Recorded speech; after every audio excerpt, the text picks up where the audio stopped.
আত্তাহিয়াতুর মাঝে বসে সকাল আমাদের দুই হাতের আঙ্গুলকে এরকম প্লাগ করে রাখি, এরকম রাখি না? আত্তাহিয়াতু পড়তে পড়তে আশহাদু আল্লা ইলাহা ইল্লাল্লাহ এক আঙ্গুল তুলি, আবার পরে নামাই।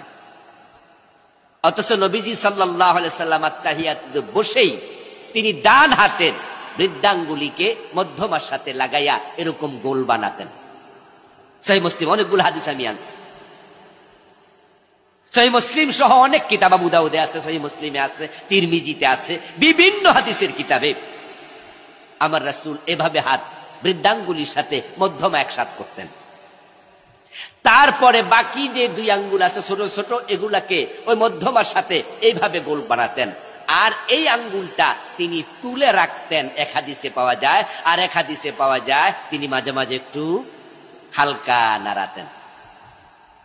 তুলে রাখা এক হাদিস, হালকা নাড়ানো আর এক হাদিস। কিন্তু আমরা এইভাবে তুলেও রাখি না, হালকা নাড়াইও না, আমরা সমান করে রাখি। তো রাসূল তো সমান রাখতেন না, আপনি রাসূলকে ফলো না করার অনুমতি পেলেন কই?